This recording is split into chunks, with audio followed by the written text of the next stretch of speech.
Soirée à tous.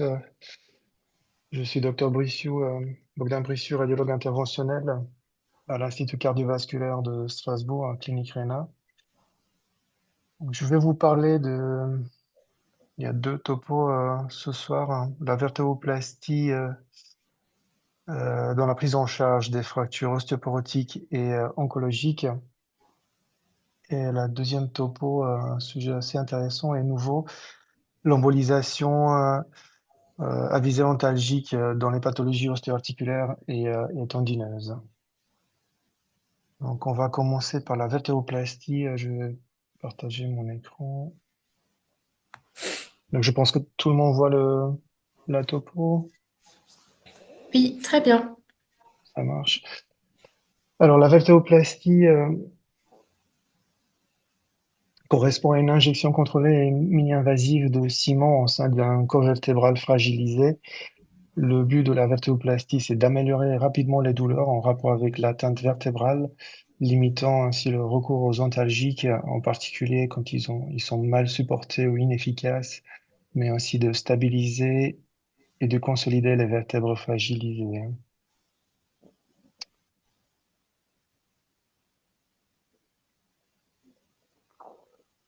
L'indication, c'est la fracture vertébrale ostéoporotique bénigne, douloureuse ou l'ostéonécrose douloureuse, la fracture vertébrale maligne dans le cadre des métastases ostéolytiques et le myélome et l'angiome vertébrale agressive ou symptomatique. Euh, L'objectif, c'est de consolider le corps vertébral à l'aide du ciment, de contrôler la douleur et de prévenir les futurs tassements vertébraux et la kyphose. Un cours historique de cette procédure. En 1928, Otto Röhm développé le polyméthylmétacrylate, qui est le ciment qu'on utilise dans la vertéroplastie. En 59, on l'utilisait pour la première fois par Chandler et Neff dans la consolidation d'une prothèse de la hanche. En 84, une équipe des chirurgiens français, Galibert et Dermont, ont effectué la première vertéroplastie. Vous avez dans l'image Dermont, le pionnier de la vertéroplastie, et le professeur Gongy, en fait, qui a standardisé cette procédure. On utilise la même technique de professeur Gongy. Moi, j'étais formé dans son service. Euh, En 98, Riley fait la première kyphoplastie au ballon. Et puis, on est des années 2000-2010, on voit arriver les, euh, les différents systèmes d'augmentation vertébrale, les systèmes Protegra, Stryker et Kiva. C'est des ressorts métalliques utilisés pour augmenter, pour récupérer la hauteur du corps vertébral. Alors, on va partir des principes anatomiques et physiologiques. On va parler du modèle de Rachis à trois colonnes, la colonne antérieure, moyenne et postérieure. La colonne antérieure, c'est les deux tiers antérieurs des corps vertébraux et des disques, ainsi que le ligament antérieur. La colonne moyenne, c'est le tiers postérieur des corps vertébraux et des disques et le ligament postérieur. Et finalement, la colonne postérieure qui comprend les pédicules, les facètes, les lames et les processus épineux, ainsi que les ligaments interépineux et jaunes. Donc, on a les forces de compression qui vont agir surtout sur la colonne antérieure et plutôt des forces de cisaillement pour la colonne moyenne et postérieure. Alors, le ciment qu'on utilise, il est très bon pour supporter les forces de compression, mais pas du tout pour les forces de cisaillement. C'est pour ça que l'indication, c'est surtout les fractures stables type A de la colonne antérieure. Donc, on utilise pour la prise en charge des patients la classification AO. Le type A, c'est les fractures par compression, hein, c'est les fractures stables qui vont être sujets de. On peut utiliser la vertéoplastie. Le type B, c'est les fractures par distraction, hein, soit une hyperflexion en hyperextension. Et le type C, c'est les fractures par translation, hein. Les types B et C, c'est des fractures instables et c'est plutôt une prise en charge chirurgicale. On peut utiliser également l'index de Gélon pour classifier stadialiser le degré de compression du corps vertébral et de tassement du corps vertébral, grade 1 jusqu'à 25%, grade 2 jusqu'à 40%, grade 3 à plus de 40% en déformation sévère du corps vertébral. Alors, on va commencer avec l'examen clinique, bien sûr. L'indication, c'est la fracture vertébrale douloureuse réfractaire au traitement conservatif. Alors, les 3 semaines, on les respecte pas toujours, surtout quand on parle des patients âgés, euh, chez qui l'aliment prolongé peut avoir des conséquences importantes. Donc, on essaye d'y aller assez rapidement, pour le traitement. En imagerie, on va utiliser euh, l'examen radiologique, les radiographies pour chercher le tassement, euh, le scanner également, mais l'IRM est indispensable. C'est à l'IRM qu'on pose le diagnostic d'une fracture récente. On voit l'œdème, surtout en séquence T2. Vous voyez, je vais juste prendre le laser. Vous voyez l'aspect blanc de la vertèbre, c'est l'œdème intraosseux en séquence T2 STIR avec effacement de la graisse. Et ça, c'est l'aspect d'une fracture euh, récente. En T1, on a un aspect euh, noirâtre, c'est l'aspect de l'œdème en séquence T1. Euh, Ce qu'on peut utiliser surtout, c'est le couple radiographie et IRM. Euh, la radiographie pour déceler le tassement et l'IRM pour confirmer le caractère récent de cette fracture. En cas euh, de contre-indication à l'IRM, on peut utiliser aussi le SPECT-CT. Quel est le délai optimal de traitement? Il n'y a pas de consensus dans la littérature. Il y a une étude de 2016, une étude australienne qui montre la supériorité de l'intervention rapide à l'intervalle de 3, surtout jusqu'à 3 semaines, mais aussi dans l'intervalle de 3 à 6 semaines.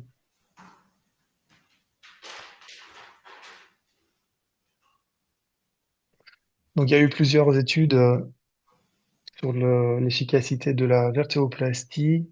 Et cette étude, surtout sur les fractures récentes, chez les patients ostéoporotiques, l'étude VAPOR, qui montre euh, une supériorité de la vertébroplastie par rapport au placebo, alors que les autres, ils ont été faits surtout sur des patients chroniques avec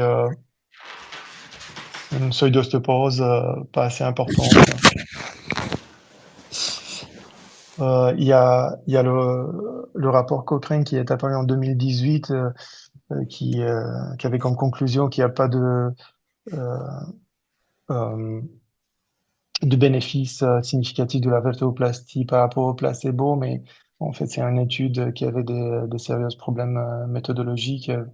Il avait noyé en fait le seul étude qui s'intéressait à la fracture récente chez les patients ostéoporotiques dans plusieurs études euh, qui traitaient surtout les patients chroniques. Donc, c'était un mélange un peu des serviettes et des torchons. Euh, Ce qui est intéressant, c'est surtout la revue de la littérature qui a été faite par l'équipe strasbourgeoise de professeur Gangi.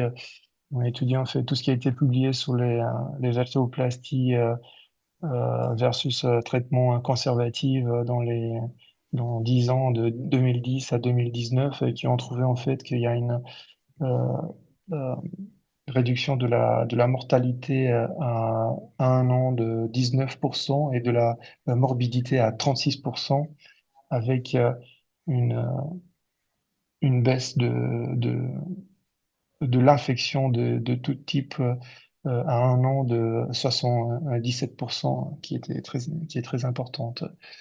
Alors, quelles sont les contre-indications? C'est les fractures vertébrales asymptomatiques, la thérapie conservative efficace sans progression de tassement vertébral, la fracture vertébrale instable, l'infection systématique, la spondylodicite et la coagulopathie sévère.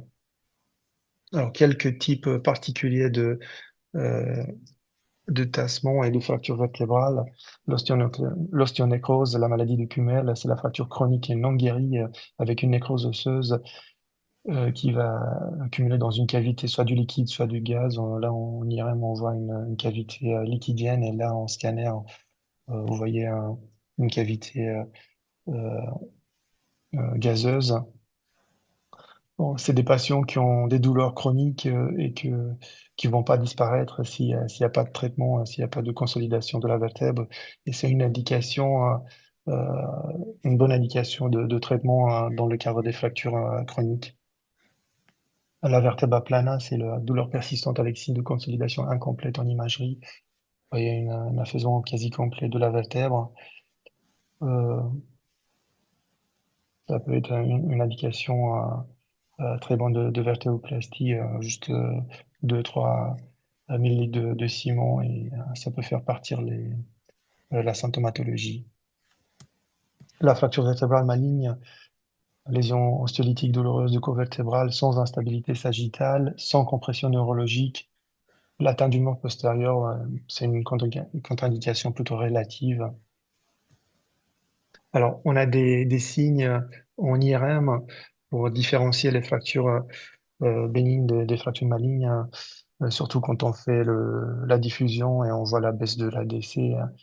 Mais sinon, dans les séquences habituelles, on voit que l'œdème, par exemple, en séquence T2, il est vraiment centré sous la fracture. Il y a une délimitation claire par rapport à la partie saine de la vertèbre, alors que normalement, dans les fractures malignes, on a un œdème diffus de corps vertébral. Un deuxième signe, c'est que dans les fractures bénignes, on a plutôt un aspect concave du mur postérieur avec des fois une protrusion de coin postérieur supérieur dans le canal, alors que dans les fractures malignes, on a plutôt un bombement du mur postérieur. On va utiliser dans la prise en charge des fractures oncologiques la classification SINS euh, qui va nous donner une idée de la stabilité du rachis.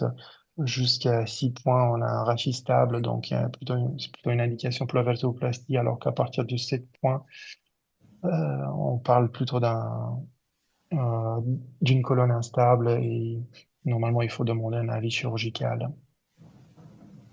Les limites de la vertébroplastie, c'est la compression neurologique, l'instabilité sagittale, la maladie ostéoblastique massive et les niveaux multiples. Ça, c'est plutôt une contre-indication relative. La technique, ça dépend en fait de l'étage qu'on va traiter. À l'étage lombaire, euh, on utilise la plupart des fois un abord unipédiculaire. Donc, on va traverser le pédicule à l'aide d'un trocar. Et le but, c'est d'arriver avec la pointe du trocar à la partie antérieure de la vertèbre et sous la ligne médiane. L'abord bipédiculaire est plutôt utilisé dans les kyphoplasties. Euh, Puis à l'étage thoracique, on va euh, passer dans la vertèbre par l'articulation intercosto-transversaire. L'abord sacré, ça consiste à mettre un trocar dans chaque aileron sacré, soit par voie transversaire, soit par voie oblique. Et l'abord cervical est un peu plus complexe. Normalement, ça se fait au CHU. Il faut écarter en fait les vaisseaux, la carotide et la jugulaire avec les doigts et pousser le trocar dans la vertèbre par voie antérieure.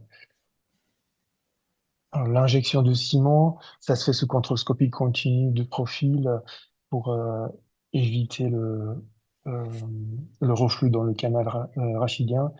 Il faut vérifier régulièrement en projection antéro-postérieure les fuites latérales. L'injection est lente. S'il y a une intravasation de ciment, on va arrêter l'injection pendant 30 à 60 secondes. La distribution idéale du ciment, c'est du haut en bas, hein, du plateau supérieur au plateau inférieur. Euh, il faut couvrir la colonne antérieure et moyenne et une distribution bilatérale d'un côté de l'autre en projection de face. Le ciment qu'on va utiliser, c'est le polyméthylmétacrylate. C'est euh, c'est un ciment efficace, très stable. Euh, la viscosité nous permet une injection facile. Ça durcit rapidement dans 5 à 10 minutes. Il est radio-opaque, ça coûte pas cher. Il est exothermique, donc il va chauffer à plus de 70 degrés. Donc c'est pour ça que ça fait mal pendant l'injection, mais normalement, si on fait un ou deux niveaux, on va faire l'intervention sous sédation avec une anesthésie locale. Donc c'est le moment où on va approfondir la sédation. Et si on fait plus de trois niveaux, c'est sous anesthésie générale. Donc il n'y a pas d'intégration osseuse, il y a une rigidité excessive. Donc en cas de fuite intradiscale, ça peut jouer sur l'intégrité de la vertèbre adjacente. Voilà. Le fait qu'il est exothermique, c'est aussi un avantage parce que quand il va chauffer à plus de 70 degrés, en fait, il va cautériser les terminaisons nerveuses et c'est pour ça que la vertébroplastie euh, a un effet assez rapide sous la douleur. Les complications sont rarement symptomatiques. L'infection est rare si on respecte les règles de l'asepsie, la fuite de ciment intradiscale. Bon, l'augmentation du risque de fracture adjacente n'a pas été prouvée dans les études. La fuite veineuse, si elle est antérieure, il y a un risque d'embolie pulmonaire. Si c'est dans le canal rachidien, il y a un risque de symptômes neurologiques. Alors, quel est le risque de fracture adjacente? C'est surtout dans le cas où on a deux fractures qui sont séparées par une vertèbre saine. Donc, si on va rigidifier les deux tassements, il y a un risque très élevé de fracture de la vertèbre qui est au milieu. Donc, c'est pour ça que de manière systématique, on va euh, cimenter de manière prophylactique une vertèbre saine entre deux vertèbres cassées. Là, vous voyez quelques complications, euh, une fuite euh, paravertébrale dans la veine latérale, une fuite antérieure, fuite dans la veine cave inférieure et puis l'embolie pulmonaire en ciment. Euh, Là, on a une fuite postérieure dans le muscle. Là, vous voyez une fuite dans euh, dans le foramen. Là, dans le canal, avec l'imagerie en IRM. Et puis là, on voit le trajet de Trocar dans le canal avec voilà, des risques d'hématome intracanalaire. Alors, c'est des complications, c'est des images prises de la littérature, hein, je vous rassure. Euh, donc là, vous avez l'aspect de spondylodicite post-cimentoplastie au scanner et puis en IRM. Et là, vous avez une fuite de ciment dans dans la plèvre. La kyphoplastie, c'est la technique qui permet de restaurer la hauteur du corps vertébral tassé. Donc, on va utiliser plusieurs systèmes. Bon, ça, on avait commencé avec des stents remplis de ciment et puis le spine jack et puis finalement le Kiva, une spire métallique qu'on va cimenter par la suite. Les dernières études, ils montrent pas de bénéfices cliniques par rapport à la vertébroplastie, donc c'est une procédure qui a diminué vachement euh, dans la pratique quotidienne. Donc en conclusion, la vertébroplastie, c'est une technique minime invasive, sûre et efficace qui permet de consolider et stabiliser la vertèbre afin de limiter l'accentuation de tassement vertébral et d'éviter l'apparition d'autres tassements. Euh, Et ça favorise la reprise rapide des activités et améliore la qualité de vie.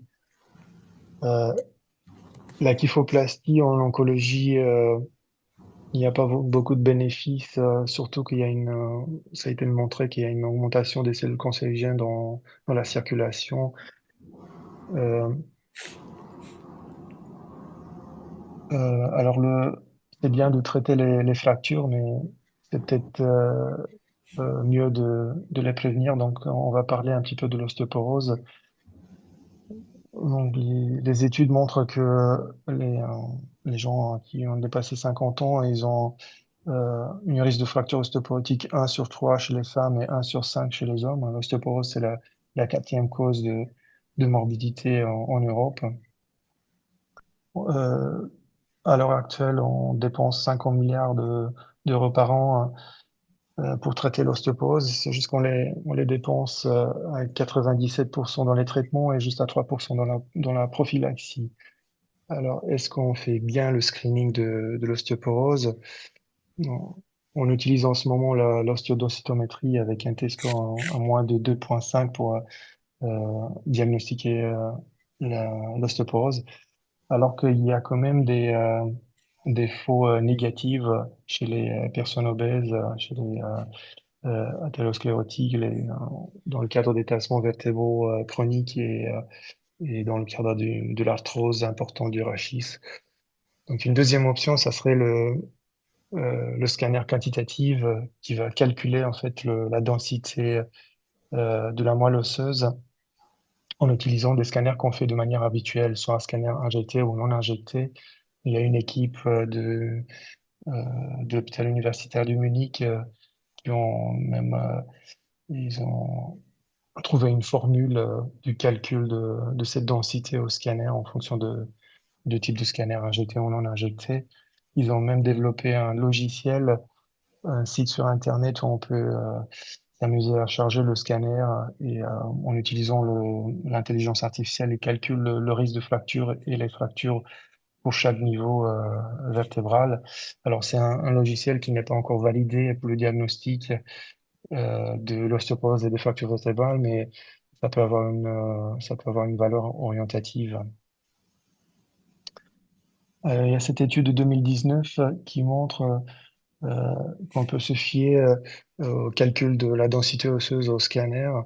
Donc, il propose un seuil de 110 unités Mansfield pour, euh, pour diagnostiquer l'ostéoporose et de 135 unités pour l'ostéopénie.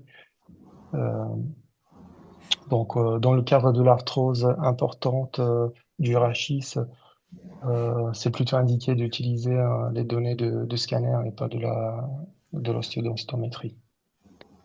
Quelques cas illustratifs, une patiente de 91 ans qui présente avec un cancer mammaire métastatique de l'ordre lombaire et sciatique, sciatalgie droite. À l'IRM, on voit une atteinte des trois derniers étages lombaires avec un œdème sur la séquence STIR. On voit également en coupe axiale une hernie discale postérolatéral droite responsable de la sciatalgie. Donc, on peut faire le traitement des trois vertèbres sous anesthésie générale et on peut profiter de la même intervention pour faire une infiltration pour améliorer la sciatalgie également. Un autre cas, un patient de 65 ans, cancer vésical sous chimiothérapie et radiothérapie, lombalgie basse persistante, douleur en position assise. À l'IRM, on voit un tassement des deux derniers étages lombaires avec un œdème en séquence du STIR. Par contre, comme il a des douleurs en position assise, il faut regarder aussi le sacrum, mais on voit qu'il y a une fracture en H récente du sacrum. Donc, on va profiter de la même intervention pour faire la vertébroplastie et la sacroplastie. Voilà le résultat après la vertébroplastie, et ça, c'est euh, la sacroplastie. Patient de 79 ans, traité par euh, symmatoplastie pour un tassement de L2 le 8 juin 2023. C'était un tassement post-traumatique et elle revient avec des douleurs dorsolaires le 15 juillet 2023. Donc là, on voit euh, les stigmas de la vertébroplastie avec un nouveau tassement. Voilà. Donc au traitement, ce qu'on parlait tout à l'heure, on va traiter la fracture, mais aussi la vertèbre qui est entre deux vertèbres cimentées. Donc de manière prophylactique, on va traiter celle-là aussi. Patient de 70 ans, cancer gastrique sous chimiothérapie, antécédent de cancer ovarien, tassement étagé algique. À l'IRM, on voit l'étagement étagé de rachis dorsal, surtout quatre niveaux tassés qu'on va traiter. Euh, il revient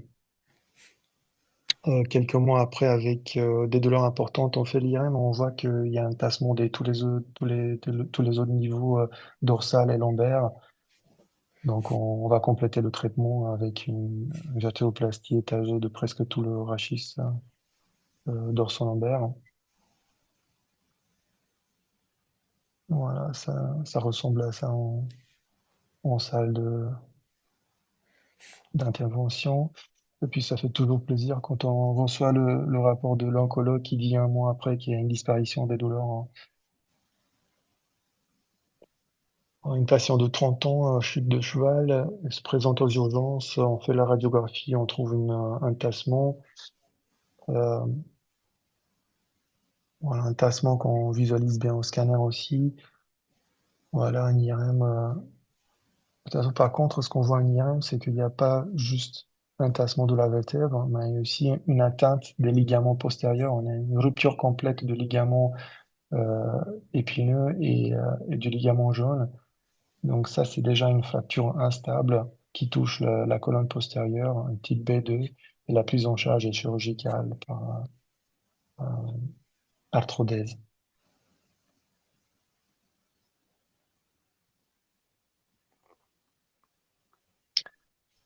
Euh, Là, on a une patiente de 71 ans, un douleur dorso-lombaire, elle se présente euh, en consultation, on lui fait le scanner et l'IRM. Sur l'IRM, on voit le tassement du T12, un tassement récent. Par contre, en limite de champ, on a l'impression qu'il y a encore quelque chose. Donc, on planifie la vétoplastie, mais juste avant, on va lui refaire l'IRM et on trouve effectivement une deuxième fracture. Surtout dans le cadre des douleurs diffuses du dos, il faut pas hésiter d'élargir le champ. Il peut y avoir des lésions qui nous échappent. Voilà, le traitement des deux fractures. Voilà. Donc ça, c'était pour la vertébroplastie. S'il y a des questions.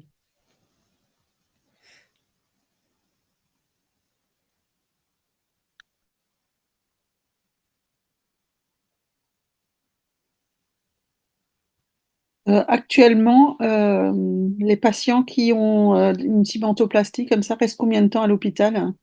L'hospitalisation dure combien de temps? Euh, on les garde la nuit.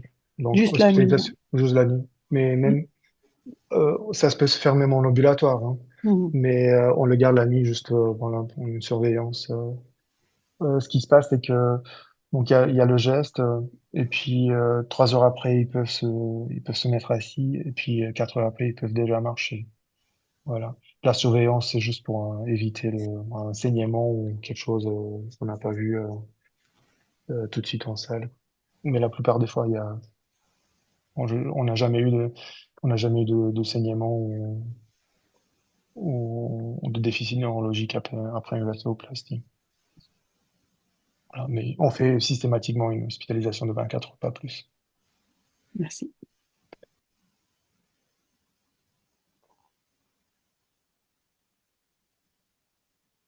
Je voulais juste vous montrer le- comment ça se passe en salle. J'avais une vidéo. J'essaie juste de trouver la fenêtre.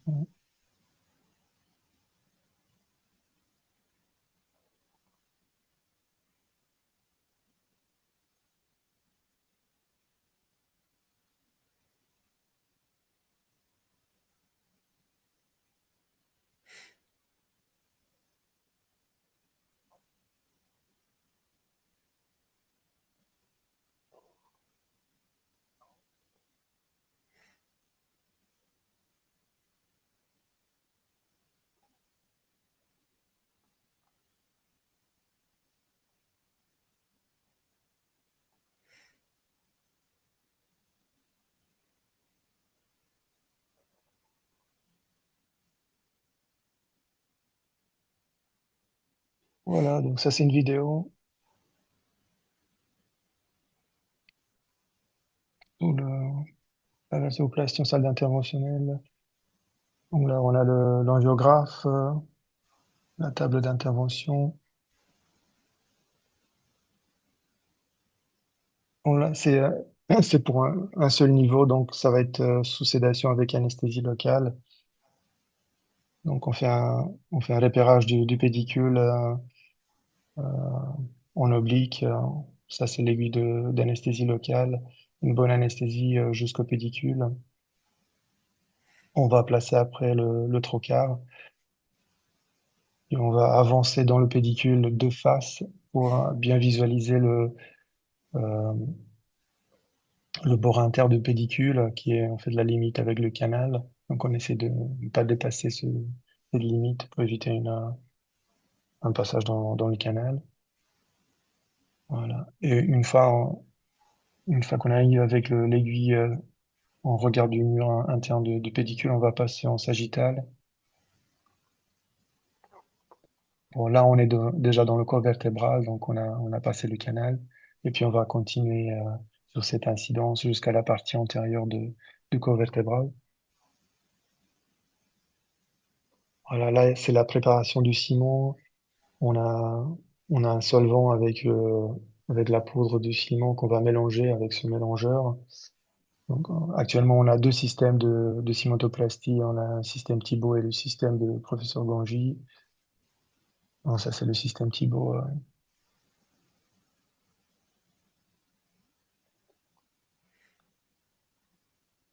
Donc là,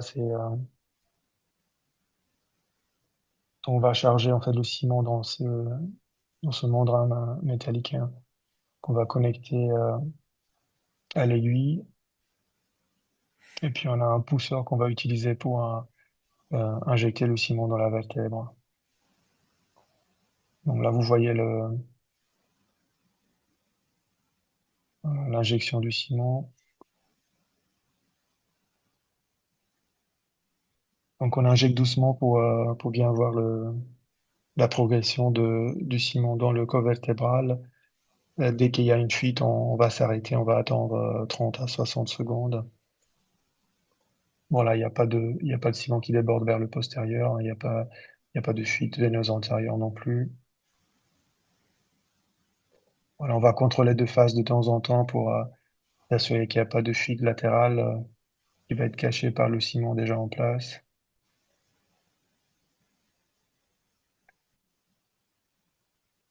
Donc là, on se rapproche du but de l'intervention. Donc on a un remplissage du plateau supérieur jusqu'au plateau inférieur de la vertèbre, la colonne antérieure et la colonne moyenne qui sont remplies de ciment.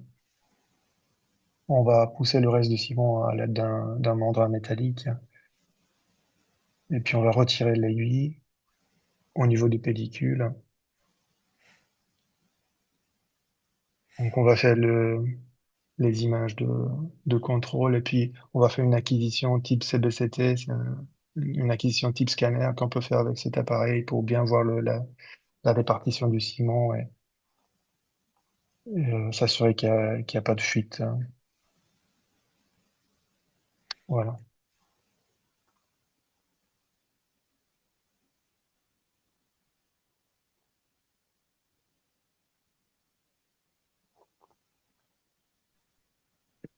Est-ce qu'il y a d'autres questions sur la première partie?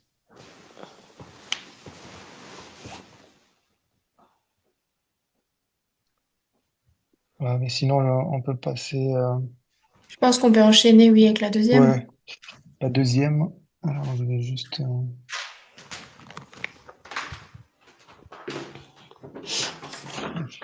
ok.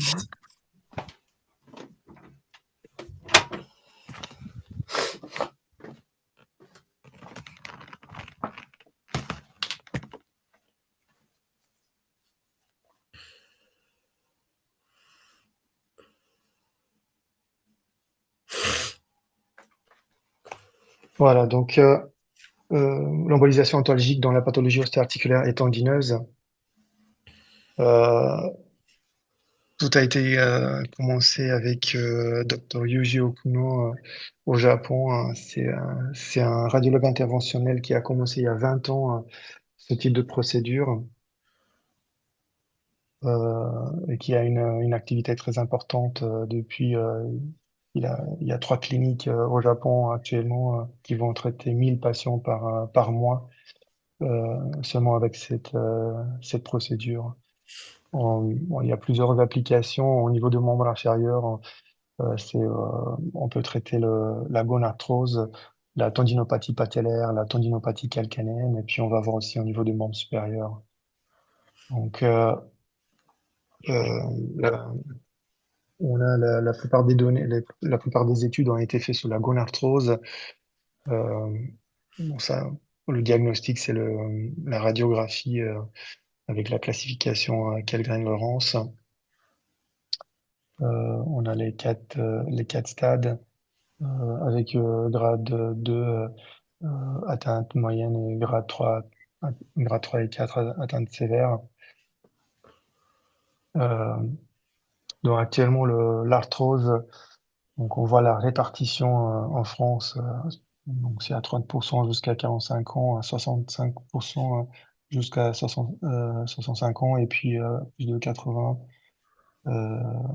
pour cent chez les euh, personnes qui dépassent 80 ans. On- Ça touche la plupart des fois la colonne vertébrale en 75%, puis la main et le genou, et puis la hanche aussi. Alors, l'évolution des coûts, bon, déjà, aujourd'hui, ça touche 17% des Français. Le pronostic en 2030, c'est de 22%. En, en 93, on dépensait 1 milliard d'euros, alors qu'en 2010, on est monté à 3,5 milliards. Et je pense, si je me souviens correctement, j'ai vu des statistiques qui montrent qu'on a dépassé 5 milliards euh, aujourd'hui. Donc, je pense que ça dépasse le coût de diabète. Donc, il y a une étude intéressante qui a fait un questionnaire chez plus de environ 30 000 Français pour voir qu'est-ce qui les embête le plus dans la vie quotidienne. Donc, ils ont trouvé que jusqu'à 50 ans, c'est plutôt le dos, et à partir de 50 ans, c'est plutôt l'arthrose avec l'imitation de la marche. On a pas mal des médicaments qu'on utilise et des thérapies qu'on utilise en ce moment. Il y a pas mal des schémas thérapeutiques qui ont été proposés par tous les organismes, soit l'association des chirurgiens orthopédistes, soit l'association de la prise en charge de l'ostéoporose. Ils sont plus ou moins superposables. Dans les recommandations, à part les anti-inflammatoires et la rééducation, les exercices, euh, il y a pas grand-chose qui marche. Donc finalement, presque tout le monde dans le stade initial de la gonarthrose, ils vont bénéficier de la rééducation des exercices, de le contrôle du poids. Et puis, plus ça progresse, plus on passe aux anti-inflammatoires, orthèse, injection intra-articulaire. Et puis finalement, au stade avancé, on va passer à la chirurgie. Donc il faut tenir compte du fait que l'arthrose touche l'intégrité de l'articulation, mais les médicaments qu'on utilise, ils vont cibler à chaque fois un des compartiments, hein. Donc soit on utilise des biphosphonates qui vont essayer d'agir sur le remodelage de l'os.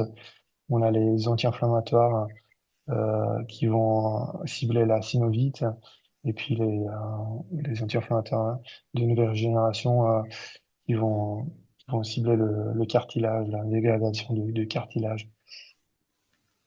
Euh, mais aujourd'hui, il y a pas de médicament qui fait la prévention de l'arthrose, ni qui peut qui peut ralentir le processus. Et la chirurgie, la prothèse, elle va remplacer, mais pas, elle va remplacer l'articulation, mais elle va pas remplacer la fonction d'une articulation normale. Alors, quand on regarde ce qui est en phase d'étude, tous les médicaments, il y a une étude qui a été faite en 2022 et qui regardait tous les médicaments qui sont en phase de développement. Il y a presque tous les médicaments et ils vont viser une des cytokines qui sont libérées dans le liquide inflammatoire de l'arthrose. Donc, si on cherche le panacée universel, on l'a pas encore trouvé. On le trouvera pas dans les prochaines années. Alors pourquoi l'embolisation des artères géniculées? Mais quand on regarde ce qui se passe dans le liquide synovial, bon, il y a une étude récente, intéressante, qui montre qu'il y a 6 marqueurs inflammatoires qui sont libérés dans le liquide synovial et qui sont en interdépendance. Donc, on s'imagine qu'on peut viser avec le traitement 1, 2, 3, 4, mais pas tous. Et il y aura toujours un ou deux qui vont prendre le relais. Donc, il y a un cercle vicieux qui s'installe avec la synovite qui est responsable des symptômes et qui va favoriser en fait la destruction du cartilage, euh, qui va amincir en fait l'espace articulaire, qui va faire un appel des macrophages et puis qui vont entretenir l'angiogénèse par euh, l'augmentation en fait de facteurs de croissance. Donc on se dit pourquoi ne pas attaquer la synovite, empêcher la création de nouveaux vaisseaux et rompre ce cercle vicieux de l'arthrose. Là, on a l'aspect normal de l'articulation et on voit le remodelage de l'os avec les ostéoclastes qui vont créer des canaux au cartilage et puis les vaisseaux de nœuds angiogénèse, ils vont se servir de ces canaux pour infiltrer le cartilage, le ménisque et les autres structures euh, de la, de l'articulation. Là, vous voyez des images histologiques avec un canon envahi par les vaisseaux de néoangiogénèse jusqu'au cartilage. Là aussi, c'est des vaisseaux de néoangiogénèse dans le cartilage. Et là, vous avez les vaisseaux de néoangiogénèse dans la synoviale.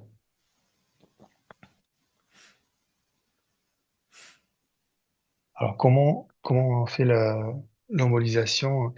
On va partir de l'anatomie. Il y a 8 artères, en fait, qui sont responsables de la vascularisation de la synoviale. L'artère patellaire supérieure, hein, les artères géniculaires supérieures latérales et médianes, et inférieure latérale et médiane, l'artère géniculée descendante et l'artère tibiale antérieure récurrente. Comment on fait? Euh, on fait une ponction artérielle. On va placer un cathéter euh, à la partie distale de l'artère fémorale. On va injecter, on va faire une artériographie. Là, vous voyez l'artériographie avec un blâche inflammatoire aux dépens notamment des artères géniculées supériolatérales et infériolatérales. Par la suite, on va passer avec un microcathéter. Donc, on va cathétériser sélectivement chacune des branches qui est responsable de l'inflammation. Donc, on passe dans la géniculée supériolatérale et on va injecter les particules d'embolisation. Une fois l'embolisation terminée, on va passer à l'autre artère, on va faire pareil. Et puis, vous avez le résultat après embolisation avec une disparition du blâche inflammatoire. Là, vous avez un exemple pratique, une arthrose récurrente après prothèse totale de genou. Donc, vous voyez le blâche inflammatoire qui est très important, surtout dans les hémarthroses post-opératoires. Là, vous voyez un cathétérisme sélectif avec une synovite très importante. Et là, vous avez le résultat après embolisation, la disparition de blâche inflammatoire. Quelles sont les indications? Ben, c'est la gonarthrose stade 3-4 avec douleur modérée sévère après échec de traitement conservateur. Euh, les patients qui sont pas candidats pour la chirurgie, qui ont des comorbidités très importantes ou qui refusent tout simplement la prothèse, et aussi les douleurs persistantes et l'hémarthrose récurrente après prothèse totale de genou. Euh, il va y avoir un bilan avant le geste, un examen clinique, la radiographie pour confirmer la gonarthrose. Et puis on fait une IRM aussi, hein, une IRM injectée pour mettre en évidence la synovite. Bon, de manière courante, l'IRM, on l'utilise pour les douleurs aiguës non expliquées par l'examen radiologique, mais on va l'utiliser aussi dans la recherche.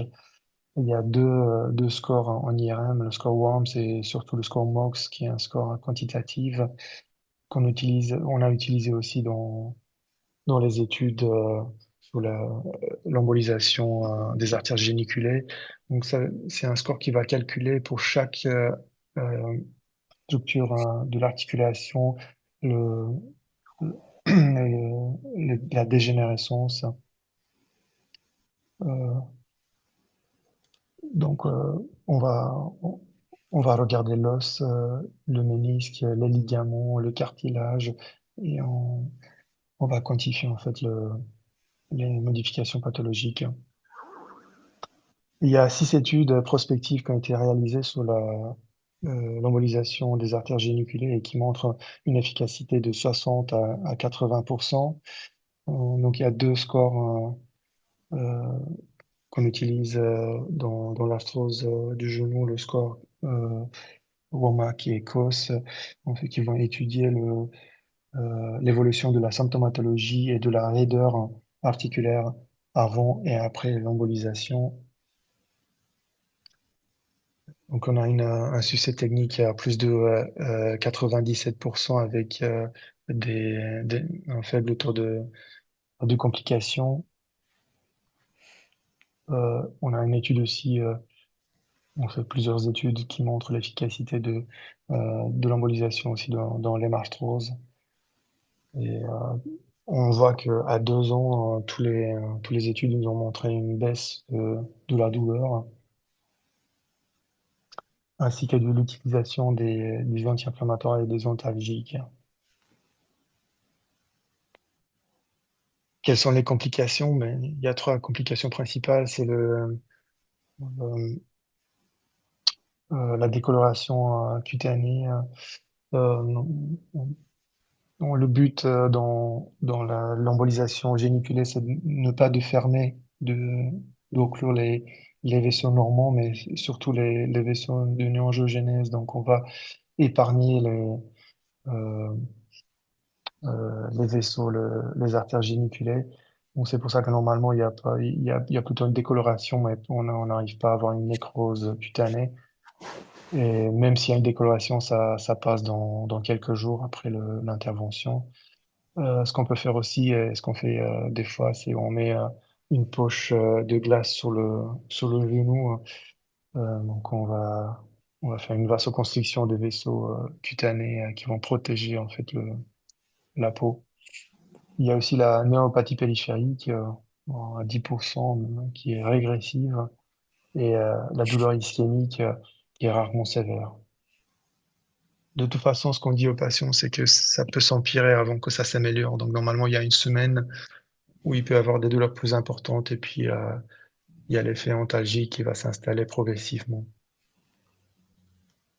Là, c'est le score WAMPS en IAM dont je vous ai parlé, qui a 2 études qui ont regardé en fait s'il y a une dégénérescence, une accélération de l'arthrose après embolisation.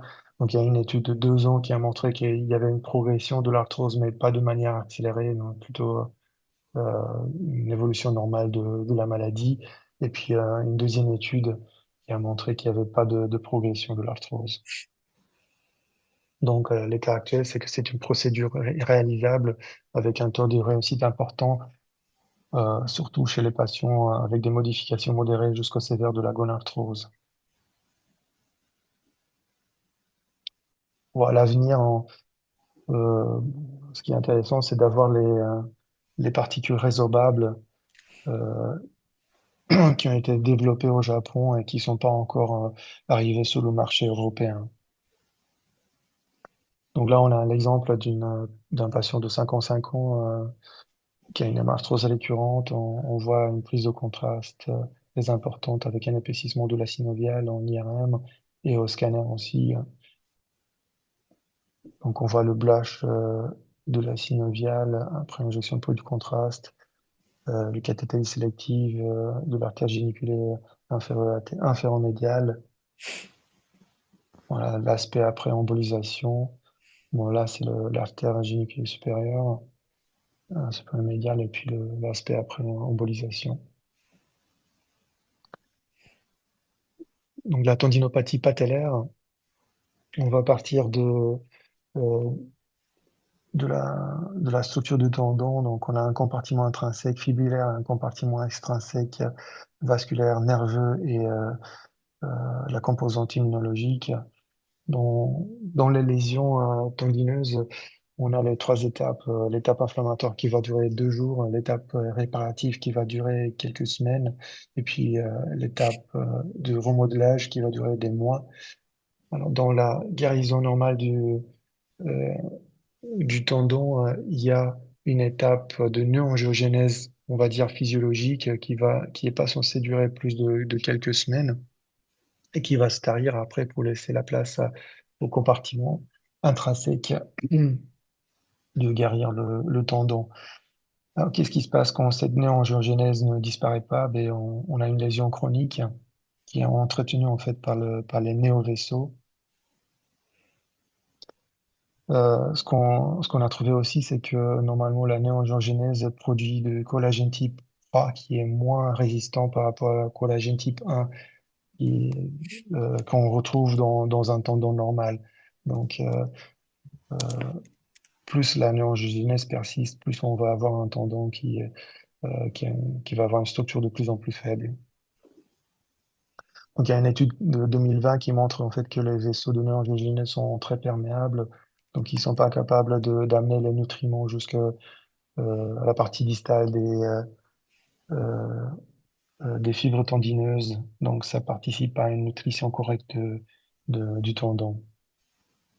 Donc, le but, c'est d'arrêter cette inflammation au sein du tendon, de limiter la portion dégénérative de la tendinite. Et comme ça, le, le, le médecin rééducateur ou le kinésithérapeute, il peut travailler sur des fibres, ouais, sur un tendon qui est non inflammatoire.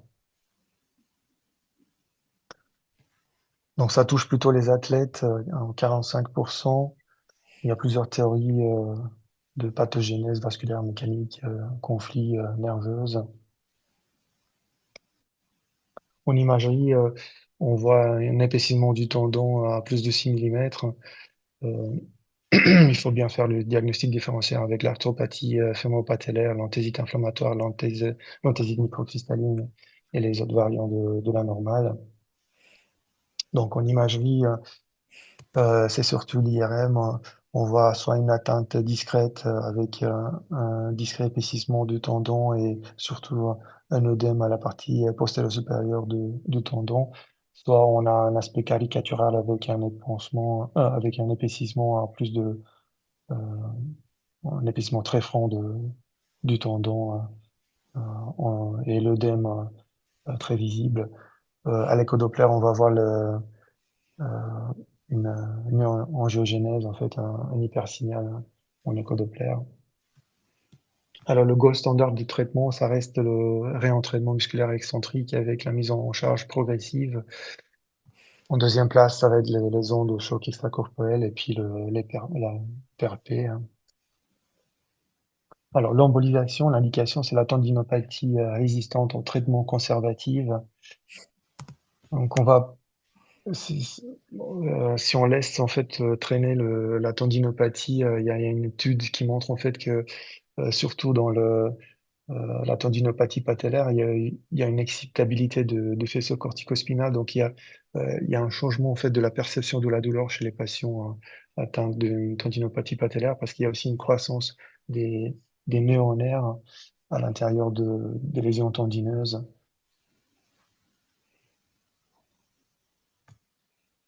Les vaisseaux qu'on va cibler, c'est l'artère géniculaire inférolatérale, supéro-médiale et la branche de l'artère géniculaire descendante. Là, on a l'aspect normal de l'artère géniculaire inférolatérale et là, vous avez le blush inflammatoire dans le cadre d'une tendinopathie patellaire. Alors, les complications sont les mêmes que dans le cadre de l'arthrose, les lésions cutanées, la neuropathie périphérique et la douleur ischémique. Comment on peut éviter les complications? Ben, en injectant en petite quantité les emboles et en faisant des contrôles artériographiques fréquents, euh, Et pour avoir un traitement efficace, on vérifie toujours la sensibilité du tendon en fin de procédure. La tendinopathie calcanéenne, ça représente 25% des tendinopathies. On a trois types, la tendinopathie corporelle, la tendinopathie d'insertion et celle de jonction musculo-tendineuse. Euh, le gold standard, ça reste la mise en charge progressive de tendons. Et puis, il y a le massage en pression. Et puis, si ça marche pas, on a le strapping, les orthèses, les injections de corticoïdes, PRP. Donc là, vous voyez un épaississement du tendon à plus de 8 mm avec un hypersignal en écho-Doppler. Là, vous avez une atteinte d'insertion au niveau du tendon calcanéen. Alors, les artères qu'on va cibler, c'est les branches de l'artère tibiale postérieure et de l'artère fibulaire. Là, vous avez le blush inflammatoire au niveau d'une tendinopathie corporelle. Et là, en bas, vous avez une tendinopathie d'insertion. Donc là, vous avez l'aspect inflammatoire avant l'embolisation et puis après traitement, la disparition complète de l'inflammation. Alors, euh, on a une proposition en fait de prise en charge euh, de la tendinopathie post-embolisation. Donc, dans la première semaine, hein, on dit bien aux patients qu'il peut y avoir des douleurs importantes. Donc, il y a un traitement anti-inflammatoire prévu, éventuellement de la chaleur. Dans le premier mois, il y a une procédure de traitement antalgique avec la physiothérapie à 3 mois, une réévaluation clinique. Et puis à 6 mois, on fait l'imagerie pour voir si on a un aspect du tendon qui se normalise, donc à moins de 7 mm pour le tendon patellaire et moins de 8 mm pour le tendon d'Achille. Il y a quelques études qui mélangent un petit peu les différents tendons et les traitements qui montrent quand même une bonne efficacité. Et cette année, il y a une étude qui est apparue aussi pour la aponévrosite plantaire, une étude faite sur 10 patients qui montre une efficacité de l'embolisation à ce niveau. Donc là, vous avez le blush inflammatoire au niveau de l'aponévrose et puis là, l'aspect après traitement. Au niveau de membres supérieurs, on va parler de la capsulite, des épicondylites, de l'héliarthrose, de l'arthrose digitale et de la myalgie chronique du trapèze. Bon, la capsulite, ça touche 2% de la population. Ça intéresse fréquemment le côté non dominant et bilatéral dans 20% des cas. Donc il y a trois phases, la phase douloureuse progressive qui dure à peu près 3 mois, une phase d'enraidissement de 3 à 12 mois et la phase de récupération de 12 mois jusqu'à 4 ans. Hein. Dans la phase initiale, on a la néoangiogénèse et la prolifération cellulaire et néo-innervation avec un aspect de synovie rougeâtre. La phase secondaire, la synovie se transforme dans une fibrose avec des adhérences capsulaires. Donc, à la radiographie, on va voir un aspect normal ou une hypertransparence. À l'arthrographie, une diminution de la capacité articulaire avec une difficulté à l'injection. Et à l'échodoppler, un tissu hypoéchogène avec plus ou moins un signal de Doppler et surtout un épaississement du ligament coracohuméral médial. Alors, l'imagerie, c'est surtout l'IRM, on voit bien les signes de capsulite, une infiltration de la graisse du triangle sous-coracoïdien, euh, un épaississement du ligament glénohuméral inférieur, et puis une infiltration de la gouttière bicipitale, et surtout un épaississement du ligament glénohuméral inférieur. La prise en charge dans la phase douloureuse, c'est repos antalgique, anti-inflammatoire qui sont pas très efficaces, les infiltrations corticoïdes dans la bourse ou dans l'articulation. La phase de raideur, c'est plutôt arthrodistension et kinésithérapie ou sinon arthrolyse arthroscopique. Donc l'embolisation, on a une étude de 2014 qui montre l'efficacité du traitement. Hein. En 2016, il y a une série un peu plus large qui a évalué en fait la symptomatologie une semaine, puis 3 et 6 mois, qui a trouvé en fait une amélioration dans 16 des 24 embolisations pratiquées. En ce moment, on a 7 études sur sur l'embolisation de la capsulite qui montrent l'efficacité de cette procédure avec une baisse de la douleur à 1 an et une récupération de la mobilité des mouvements. L'objectif est pareil que dans l'arthrose, c'est de couper le cercle vicieux en embolisant la néovascularisation.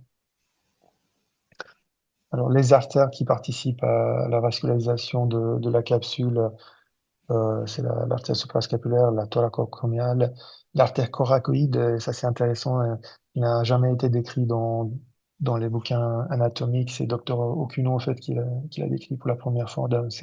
Donc c'est une découverte anatomique de 21e siècle. Et l'artère circonflexe antérieure et postérieure. Euh, Comment on fait on réalise une artériographie sélective de tous les branches. On va mettre en évidence le blush inflammatoire et puis on va cathétériser chaque artère qui est responsable de ce blush. On a 3 régions topographiques qui sont touchées la plupart des fois. C'est l'interventeur rotateur, le récessus axillaire et la gouttière bicipitale. Le geste se passe sous anesthésie locale avec un rabot radial ou fémoral, introducteur de 3 à 6 French, un cathéter diagnostique, injection manuelle de contraste et puis microcathétérisme. L'agent d'embolisation, on utilise la plupart des fois l'imipenem, un mélange de 500 mg avec 5 ml de contraste. Donc l'avantage de l'imipenem, c'est le caractère temporaire de l'occlusion des artères. On, on l'utilise parce que la taille des particules est à moins de 70 microns, donc ça va boucher les vaisseaux de néangiogénèse, mais ça va laisser perméables les vaisseaux normaux. Là, vous avez un aspect avant embolisation avec le blush inflammatoire, et puis là, l'aspect après embolisation. Bon, qu'est-ce qui se passe si on voit pas le blush? On peut se guider selon la topographie. Donc, oui, euh, il y a des artères en fait qu'on peut localiser en fonction de chaque localisation de la douleur, hein. Donc, douleur antérieure profonde, c'est plutôt l'artère circonflexe mérale antérieure et coracoïde. Douleur postérieure, c'est plutôt la circonflexe postérieure. Douleur supérieure acromioclaviculaire, c'est plutôt l'acromiale et la suprascapulaire. Et puis la postérieure, c'est plutôt la circonflexe scapulaire. Voilà. Donc, l'embolisation, on peut l'utiliser aussi dans les épicondylites. L'épicondyle latérale, qui est la cause la plus fréquente des douleurs de compartiment latéral, euh, qui résulte d'une sollicitation excessive. Euh, bon, on l'appelle le tennis elbow, mais on l'observe plutôt chez les non-sportives, et c'est lié plutôt à une atteinte du tendon commun des extenseurs supinateurs. Bon, la radiographie, elle est plutôt normale, ou sinon on peut voir une tuméfaction des parties molles avec des petites calcifications des anthèses. En échographie, on a un épaississement de l'anthèse avec une modification de l'échostructure fibrillaire et une hyperémie à l'échodoppler. À l'IRM, on va voir soit l'épaississement, soit l'amincissement tendineux avec des plages tendineuses en hyper T1, hyper T2, rupture tendineuse plus ou moins complète ou rupture complexe du ligament latéral. L'épicondylite médiale, bon, la cause la plus fréquente de douleur de compartiment médial, pareil, sollicitation excessive, douleur reproduite à la flexion forcée ou pronation forcée. L'imagerie est similaire à l'épicondylite latérale. Comment on les prend en charge? C'est plutôt modification de l'activité, du geste, du matériel sportif, kinésithérapie, onde de choc, infiltration péritendineuse de corticoïdes ou intratendineuse de PRP. Sinon, si rien ne marche, la chirurgie. Alors, comment on fait l'embolisation? On va cibler, pareil, les artères qui sont responsables de blush inflammatoire. Dans le cadre de l'épicondyle latérale, c'est l'artère radiale récurrente dans la plupart des cas.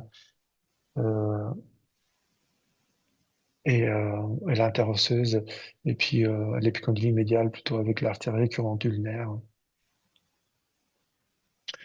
Bon, la procédure, c'est pareil, abord radial ou fémoral, introducteur 5 French, cathéter diagnostic, microcathétérisme, embolisation à l'aide de soit de l'imipenem, soit des microparticules euh, d'amblosène.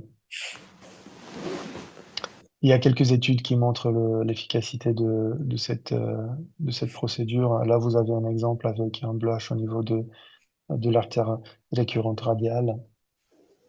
Vous avez l'aspect avant et après l'embolisation. Non, le but, c'est de réduire l'hypervascularisation distale, mais de préserver les artères normales. Voilà. On peut l'utiliser aussi dans l'arthrose digitale, dans l'isarthrose, dans la vascularisation de la main. Il y a une étude qui est sortie en 2023 qui montre l'efficacité de cette intervention. Donc, c'est une ponction éco-guidée directe de l'artère radiale ou ulnaire à l'aide d'une petite aiguille, puis injection directe de 0,5 mg d'imipenem. Ça se fait en 2 séances programmées à 1 ou 2 mois d'intervalle. Dans la dysarthrose aussi, là, on va se servir de la classification euh, Eaton dans le stade 2 et 3, donc le stade pré-chirurgical, avec un pincement de l'articulation. Il y a une étude de 2021 qui montre des résultats en 77% des cas. Et bon, il y a des études qui montrent que ça marche aussi dans la myalgie chronique du trapèze et dans les lésions d'usure de ligaments triangulaires du carpe. Donc en conclusion, c'est une procédure viable, efficace et sûre. On a besoin effectivement de plusieurs études, surtout en comparaison avec l'infiltration. Il faut bien maîtriser l'anatomie vasculaire et on cherche actuellement des alternatives à l'imipenem. Bon, on a effectivement besoin de plusieurs essais randomisés si on veut pénétrer en fait les schémas de traitement rhumatologique et chirurgicaux. Euh, et à l'heure actuelle, on n'a pas encore des données suffisantes concernant la durabilité, l'effet placebo, la supériorité par rapport aux autres thérapies. Ce qu'il faut savoir, c'est qu'à partir de cette année, notre service fait partie de groupes de recherche d'évaluation de l'embolisation en pathologie osteoarticulaire qui a comme objectif d'homogénéiser les pratiques, et de partager les expériences et mutualiser les données pour développer ces techniques et l'adapter au mieux aux besoins de nos patients. Alors, il n'y a pas de question, mais il y a un petit message dans le chat qui dit que elle ne connaissait pas les techniques et que c'est très intéressant. Oui, effectivement, hein.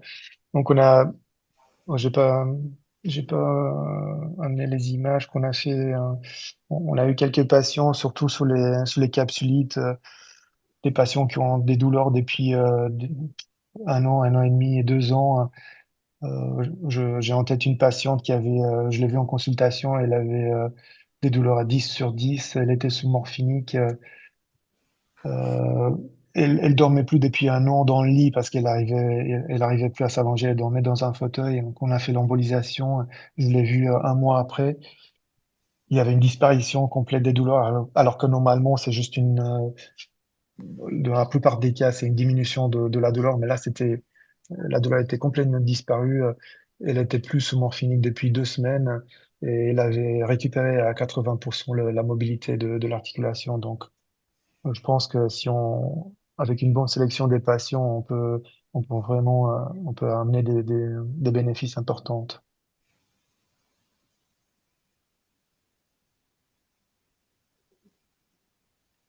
Je ne sais pas s'il y a d'autres questions peut-être ou commentaires.